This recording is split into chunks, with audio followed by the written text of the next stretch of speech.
ಅಂತ ನಾನು ಹೆಮ್ಮೆಯಿಂದ ಹೇಳ್ಬೋದು. ಅದರ ಜೊತೆಗೆ ನಿಮ್ಮ ಸ್ಕೂಲ್ ಕ್ಯಾಂಪಸ್ ನೋಡಿದಾಗ ಖುಷಿ ಅನಿಸ್ತು ನಮಗೆ.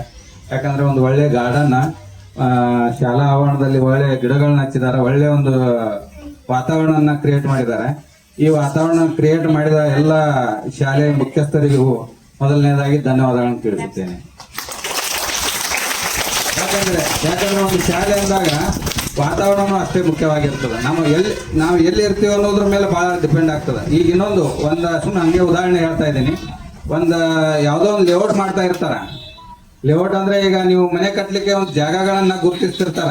ಮಕ್ಕಳೇ, ಜಾಗಗಳನ್ನ ಗುರುತಿಸ್ತಿರ್ತಾರ. ಆ ಸುತ್ತಮುತ್ತಲ ಜಾಗ ನಾವು ಕೊಂಡು ಹೋಗ್ಬೇಕಾದಾಗ ನಾವು ಅಲ್ಲಿ ಹೋದಾಗ ಸುತ್ತಮುತ್ತಲ ಇರುವ ವಾತಾವರಣವನ್ನ ನೋಡ್ತೀವಿ. ವಾತಾವರಣ ಒಳ್ಳೆ ವಾತಾವರಣ ಇದೇನಾ ಇಲ್ಲ ಅಂತೇಳಿ ನೋಡ್ತೀವಿ.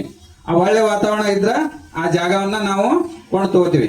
ಯಾಕೆ ಹೇಳು, ನಮ್ಮ ತಂದೆ ತಾಯಿಯವರು ಏನ್ ಮಾಡ್ತಾರ, ಒಳ್ಳೆ ವಾತಾವರಣದಲ್ಲಿ ನಾನಿದ್ರ ನನ್ನ ಮಕ್ಕಳು ಸಹಿತ ಒಳ್ಳೆ ವಾತಾವರಣದಲ್ಲಿದ್ದಾಗ ಚೆನ್ನಾಗಿ ಬೆಳಿತಾರ ಅಂತೇಳಿ ಒಂದು ಉದ್ದೇಶದಿಂದ ನಾವು ಅದನ್ನ ಒಳ್ಳೆ ಒಂದು ಮನೆ ಕಟ್ಟಬೇಕಾದ್ರೆ ಒಂದು ಒಳ್ಳೆ ವಾತಾವರಣ ಹೆಂಗ್ ನೋಡ್ತೀವಲ್ಲೋ ಅದೇ ರೀತಿ ಒಂದು ಶಾಲೆಯಲ್ಲಿ ಮಗುವನ್ನ ಅಡ್ಮಿಷನ್ ಮಾಡ್ಲಕ್ ಬರ್ಬೇಕಾದ್ರೆ ಅಲ್ಲಿರೋ ವಾತಾವರಣ ಸಹಿತ ಪೇರೆಂಟ್ಸ್ ಗಮನಿಸ್ತಾರ.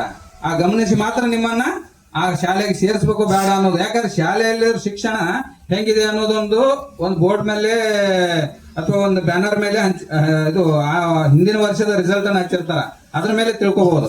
ಆದ್ರೆ ಅಲ್ಲಿರುವ ಸುತ್ತಮುತ್ತಲಿನ ವಾತಾವರಣ ಚೆನ್ನಾಗಿದೆ ಅಂತ ಹೇಳಿ ತಿಳ್ಕೊಬೇಕಾದ್ರೆ ಅಲ್ಲಿರುವ ವಾತಾವರಣ ಎಲ್ಲಾ ಕಡೆ ತಿರುಗಾಡಿ ನೋಡಿದಾಗ ಮಾತ್ರ ಅದನ್ನ ನನ್ನ ಮಗು ಇಲ್ಲಿ ಅಡ್ಮಿಷನ್ ಮಾಡಿದ್ರೆ ಒಳ್ಳೆ ವಾತಾವರಣ ಇದೆ, ಚೆನ್ನಾಗಿ ಕಲಿತಾನೆ ಅನ್ನೋದೊಂದು ಅವ್ರ ಗಮನಕ್ಕೆ ಬಂದು ಅವಾಗ ಅಡ್ಮಿಷನ್ ಮಾಡ್ತಾರೆ.